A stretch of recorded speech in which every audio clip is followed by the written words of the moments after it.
There is one nation in the entire Bible that God refused to forgive. Not Babylon, not Egypt, not even Sodom. One people, one bloodline, one name that God said must be erased from under heaven forever. And most Christians today have never even heard of them. Their name was Amalek. Now stop for a moment and think about that.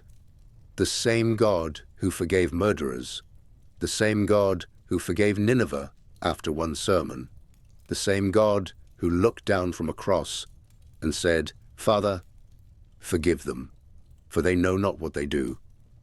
That same God looked at this one nation and said something he never said about anyone else. Remember them, and do not forget. Why? What did the Amalekites do that was so dark, so deep, so unspeakable, that God himself drew a line in eternity with their name on it? I want you to stay with me, because what you're about to hear is not just ancient history. It's not a story buried in dusty pages. The Amalekites are not gone. The spirit behind them, the very thing they represented, is still walking the earth right now.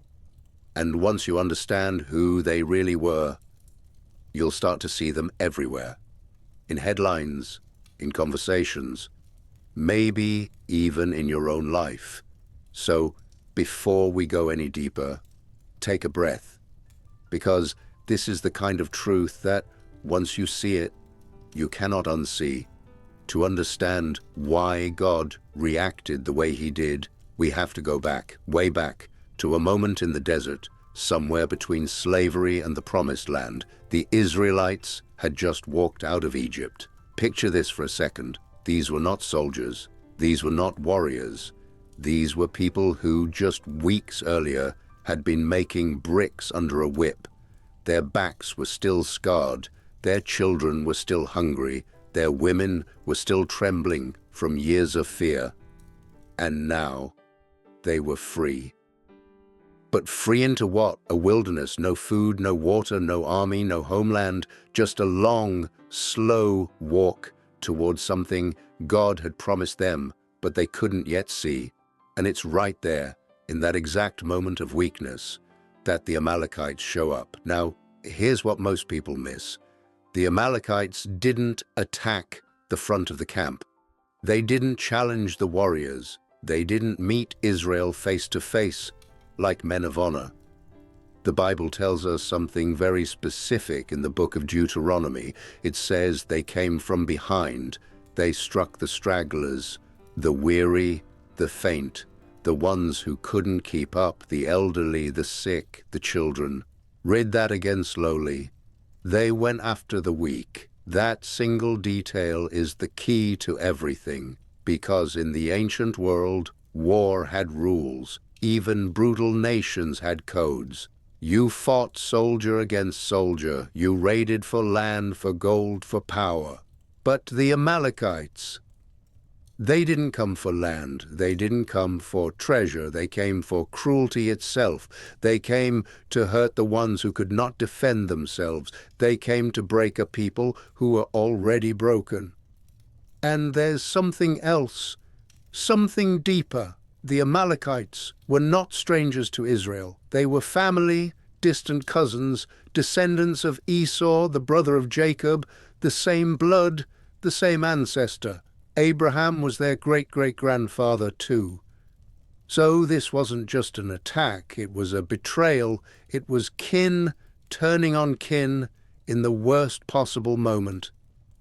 Imagine your own brother watching you crawl out of a burning house, half dead, and instead of helping you up, he kicks you while you're down. That is Amalek. And God saw it. God saw every single thing. He saw the old woman who fell behind. He saw the child who couldn't run anymore.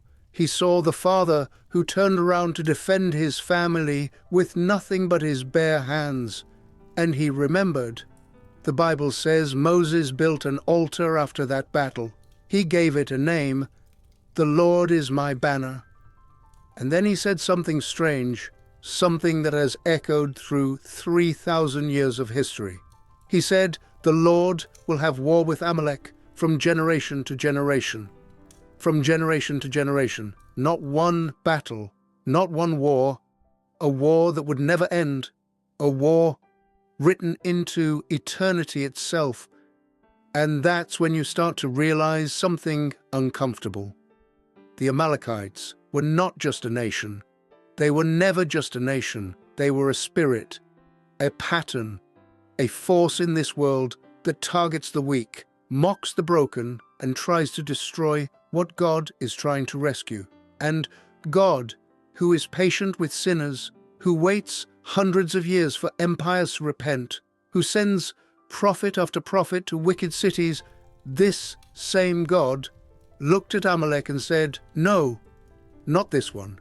This one I will remember forever." Now here's the question that should be burning in your mind right now. If God is love, and He is, then what could possibly make Him say something like that?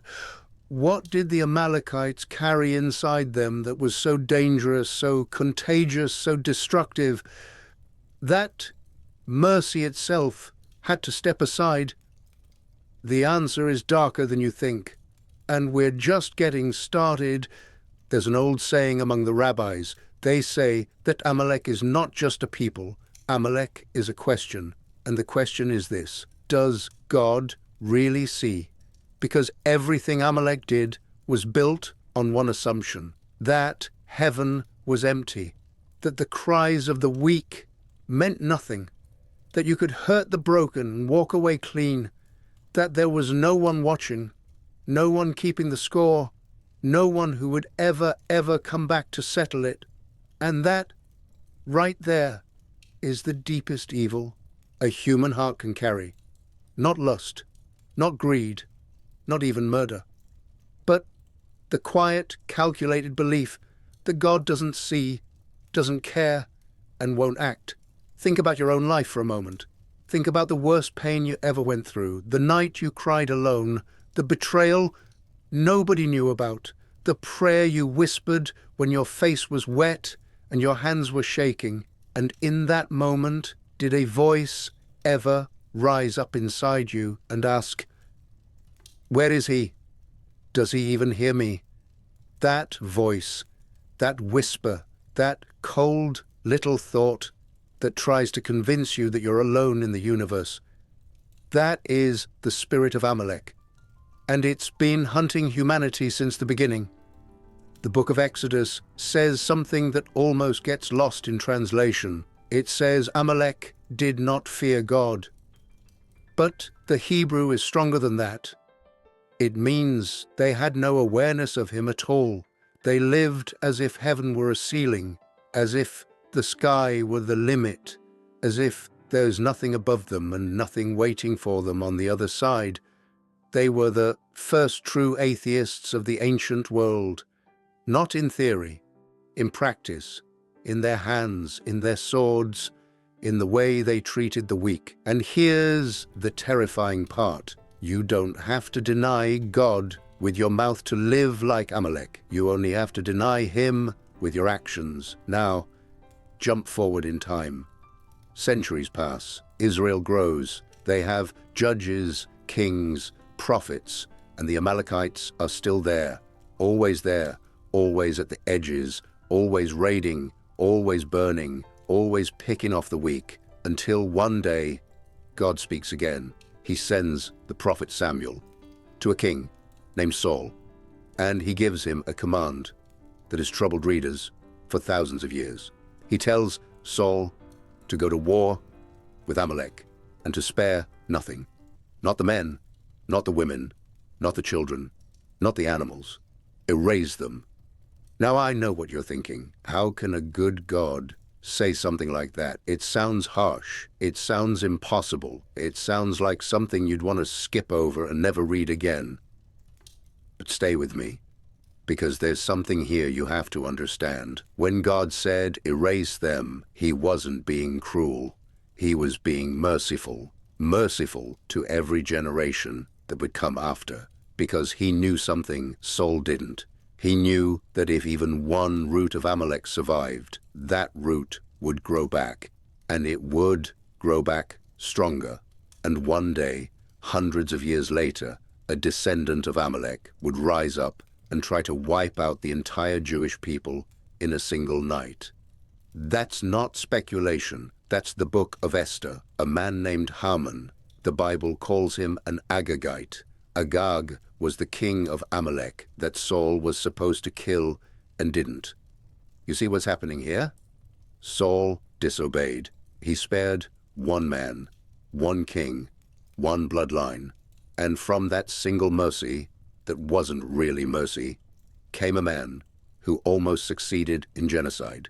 This is why God said what he said.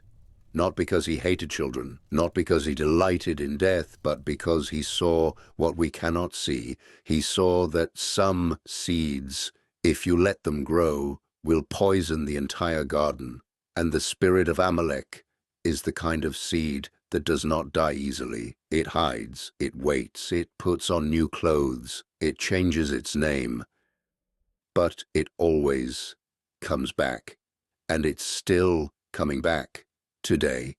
Let's talk about Saul for a minute, because his story is one of the most heartbreaking in the entire Bible, and it has everything to do with what we're uncovering tonight. Saul was tall. Saul was handsome. Saul was the kind of man who walked into a room and people stopped talking. The Bible says he stood a head taller than every other man in Israel. He looked like a king before he ever wore a crown. And when Samuel poured the oil on his head and called him chosen, Saul wept. He was humble back then. He was hiding among the baggage when they came to crown him. He didn't want it. He didn't feel ready. And maybe that was the most beautiful moment of his entire life. But something happens to a man when power gets into his blood. Years go by. Saul wins battles. Saul builds an army. Saul starts to like the sound of his own name. And by the time the prophet Samuel comes to him with the command about Amalek, Saul is not the same man he used to be. He's not the trembling boy hiding in the grain. He's a king who has started to think the rules don't apply to him anymore. And so, when God says, destroy everything, Saul hears something different. Saul hears, destroy what you don't want and keep what you do. He goes to war. He wins. He crushes the Amalekites. But then he looks at their king, Agag. And Agag is impressive. Agag is royal. Agag wears gold. And something in Saul whispers, why kill a king like this? Bring him home. Parade him. Let people see what you conquered. Then he looks at the livestock, the sheep, the cattle, the fat ones, the healthy ones. And another whisper comes, why waste all this? God didn't really mean burn it all. Keep the best. Sacrifice them later. Call it worship. Do you see what's happening? Saul is not rebelling openly. He's negotiating. He's editing God's command. He's keeping the parts that benefit him and erasing the parts that cost him something. And friend, listen to me. That is exactly how every one of us falls. We don't lose our faith in one big moment. We lose it in small edits. A little compromise here, a little exception there, a whisper that says, God didn't really mean that for me. Not in this situation, not with this person, not in this season of my life. That was Saul, and it's the moment his kingdom started to die. Samuel finds out. The old prophet rides out to meet him, and Saul comes running, smiling, arms wide open. He says, Blessed are you of the Lord, I have done what he commanded. And Samuel just stops. He looks at him. And then he says 4 words that have echoed for 3,000 years. What is that bleating? Because behind Saul, you can hear the sheep, the cattle, the proof of his disobedience, the animals he was supposed to destroy, mooing and bleating in the wind. You can hide a lot of things from a prophet. You cannot hide 1,000 sheep.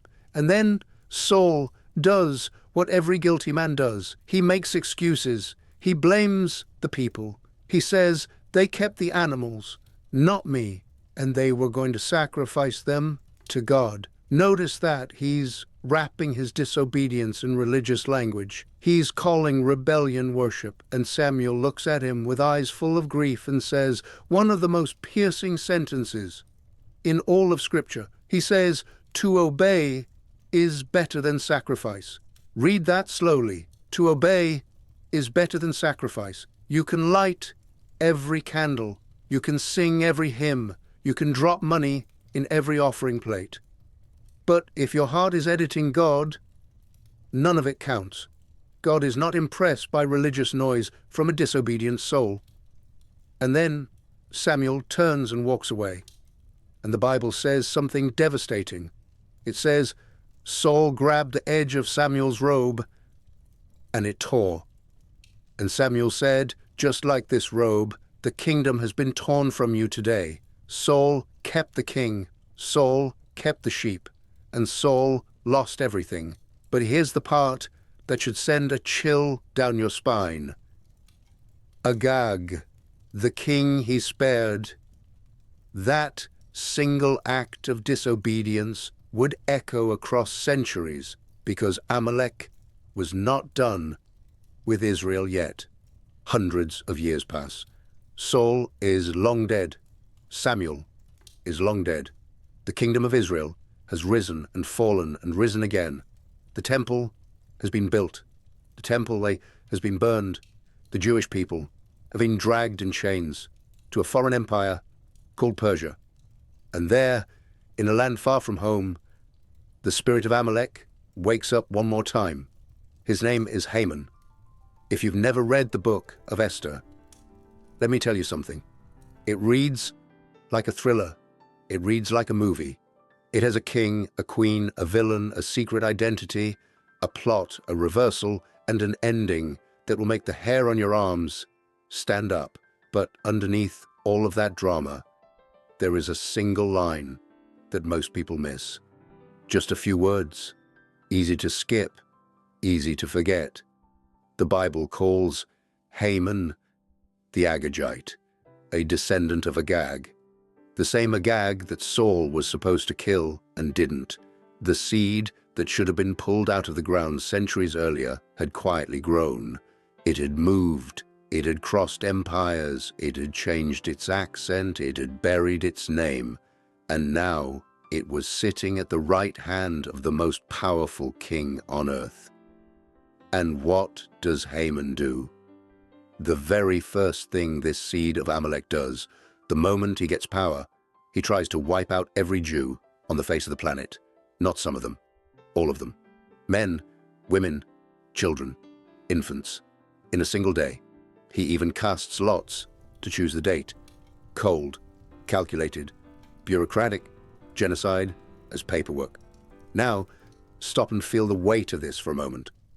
Saul had the chance to end this story when it was just one man and a sword.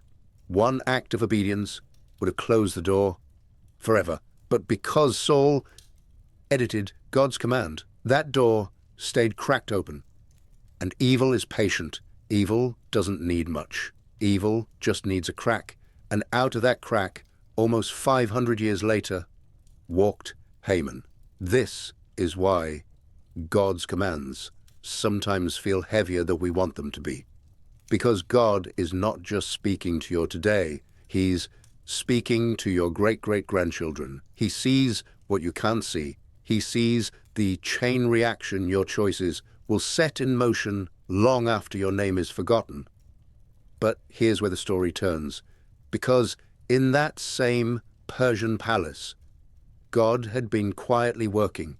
Years before Haman ever rose to power, a young Jewish girl named Esther had been taken into the king's house, an orphan, a nobody, raised by her cousin Mordecai.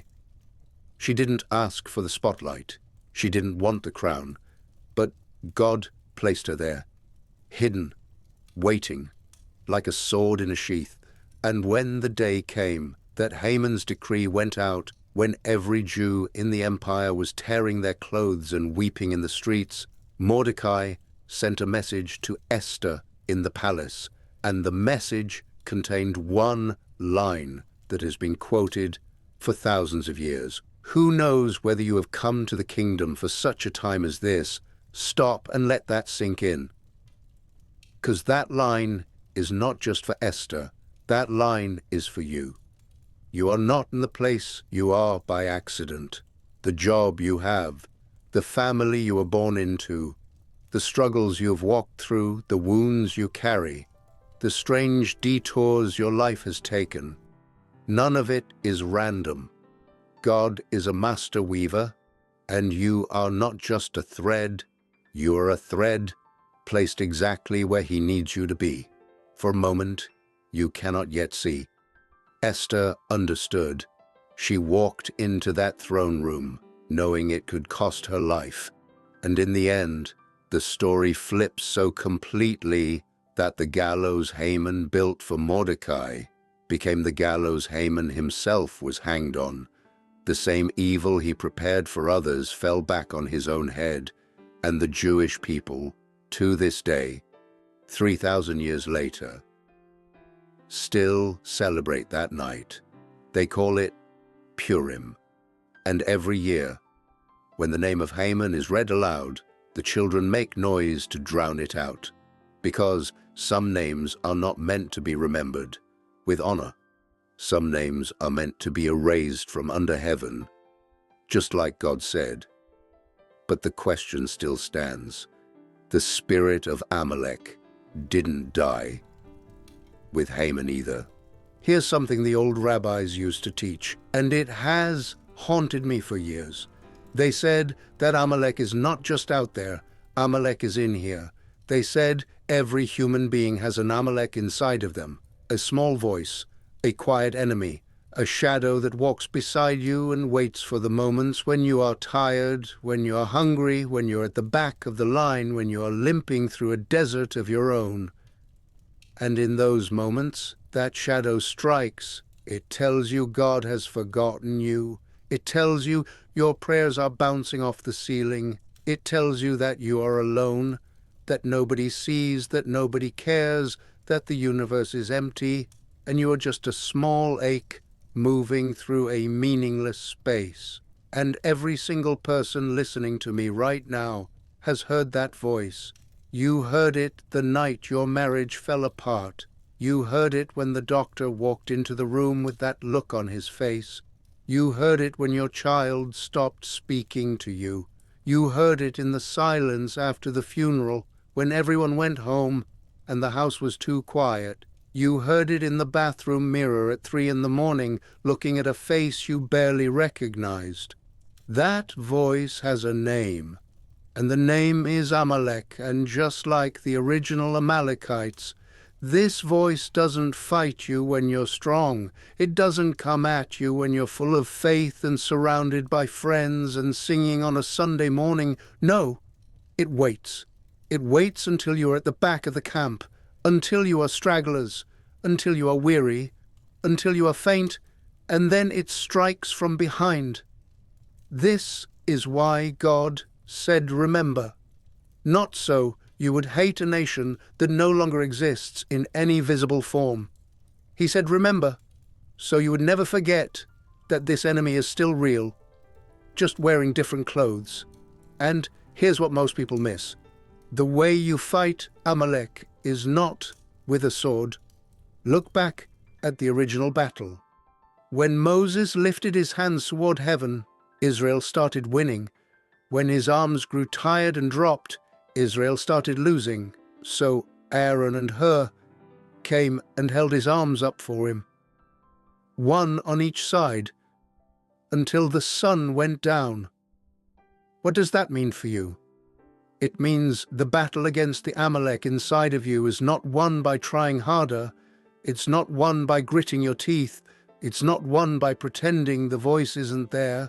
It's won by lifting your hands toward heaven, even when they are heavy, even when they are shaking, even when you are so tired you cannot lift them on your own. And it means you need people. You need an Aaron. You need a Hur. You need someone on your left and someone on your right who will hold your arms up when you can't hold them up yourself, because the spirit of Amalek thrives on isolation. It loves people who fight alone. It loves believers who pray alone.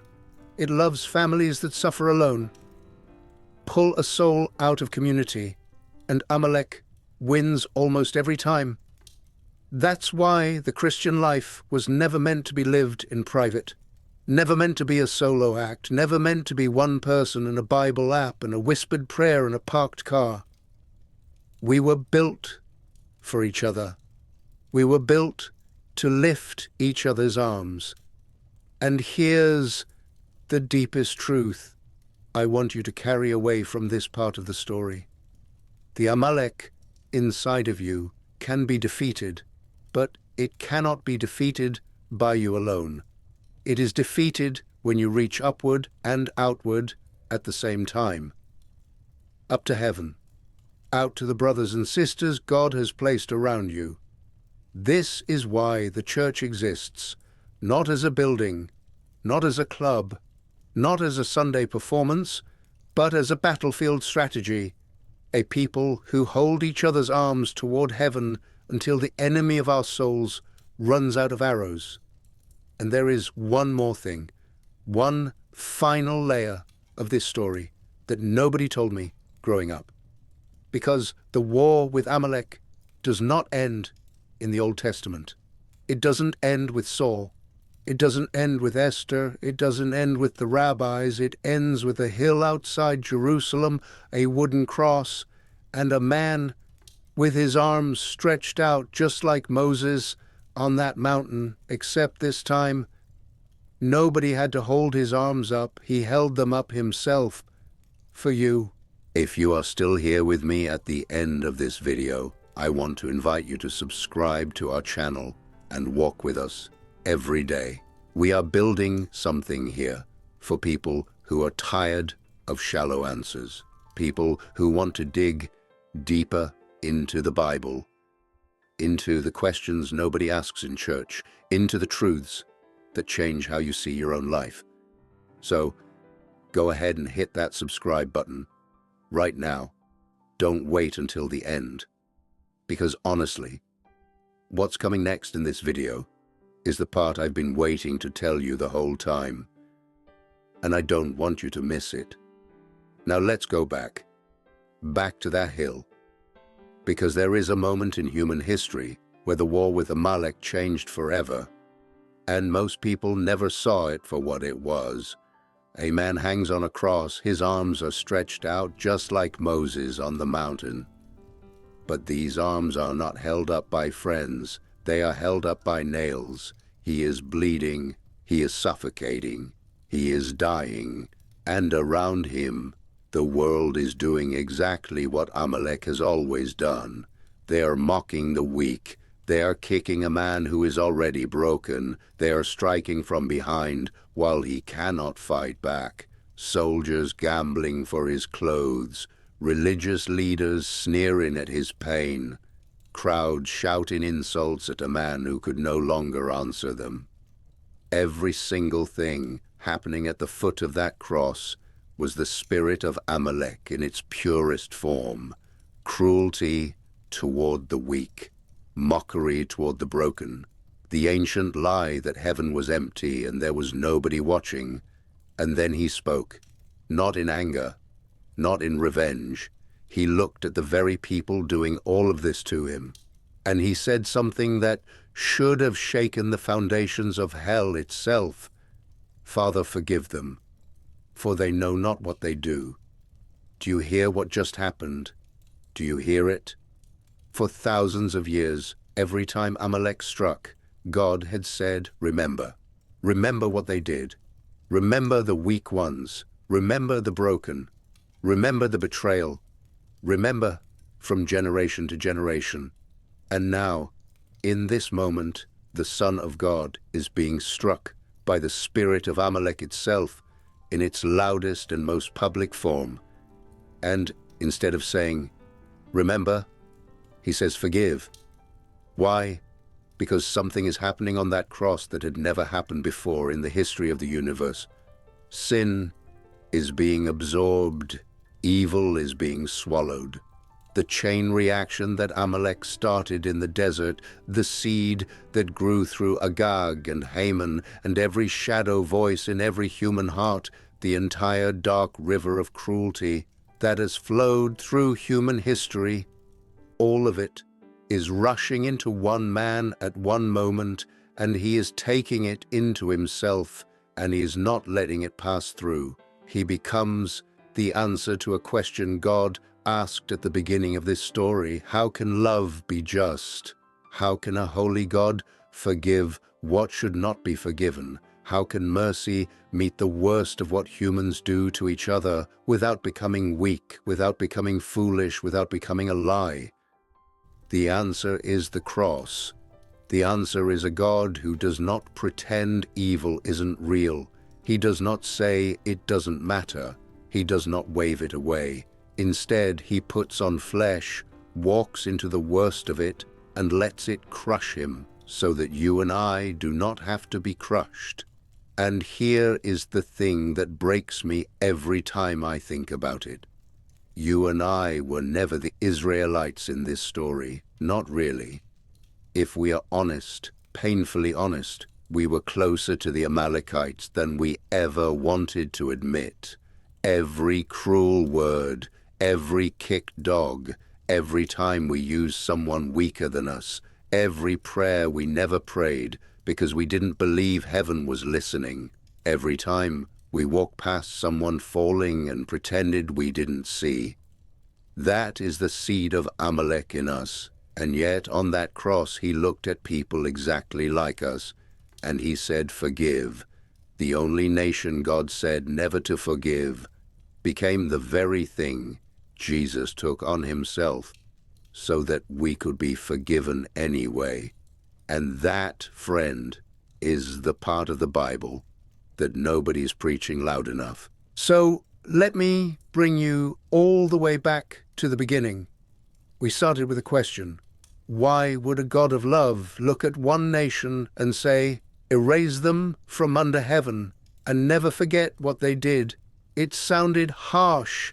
It sounded impossible. It sounded like a verse you'd want to skip and pretend you never read. But now you've walked the whole road with me. You've stood in the desert and watched them strike the weak from behind.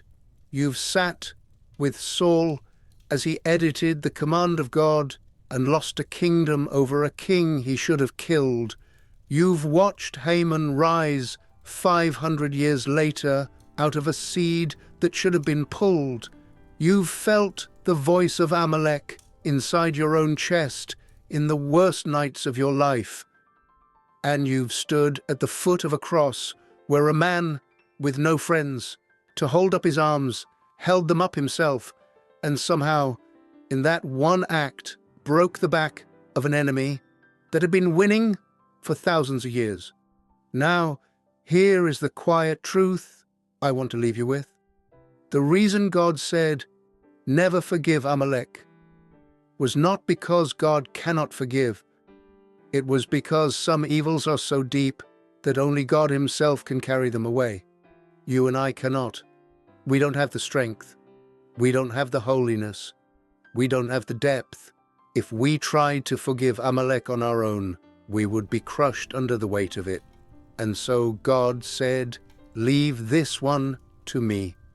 I will deal with it, from generation to generation, until the day my son climbs a hill and finishes it forever. And he did. So tonight, if there is an Amalek in your life, a wound that should not have happened, a betrayal that came from behind, a voice in your head that keeps telling you heaven is empty, you do not have to carry it alone anymore. You were never meant to. There is a man who already carried it for you, and his arms are still stretched out even now. You don't have to understand all of it. You don't have to have the right words. You just have to stop running. Stop editing, stop negotiating like Saul, stop pretending the sheep aren't bleating behind you. Just turn around. Lift your hands, even if they're shaking, and let the one who already won the war win it inside of you too. That's the whole story. That's why it was written. That's why it was kept. That's why, 3,000 years later, you ended up watching this video tonight. It was never an accident. If this touched something in you, do me one favor. Just one. Share this video with 5 people. 5. Send it to the friend who's been struggling. Send it to the family member who's been silent. Send it to the brother or sister who needs to hear that the voice in their head is not the voice of God. You never know whose desert they're walking through right now. You never know whose arms need to be held up tonight. And then come back. Subscribe to the channel if you haven't already. Hit the bell so you don't miss what's coming next, because we are just getting started here. There are stories in this book that nobody is telling anymore, and we are going to walk through them together, one by one, until the silence in your soul becomes a song. Leave me a comment below. Not a fake one, a real one. Tell me where this video found you tonight. Tell me what part hit you the hardest, and tell me, honestly, what is the next story you want me to tell you? The next mystery, the next forgotten name in the Bible, the next question that has been sitting in the back of your mind for years, waiting for someone to finally answer it. Write it down. I read every single one. Because you and I are not strangers anymore. We just walked through 3,000 years of war and grace together. And something tells me you didn't end up here by accident. The arms are still stretched out, and the war is already won.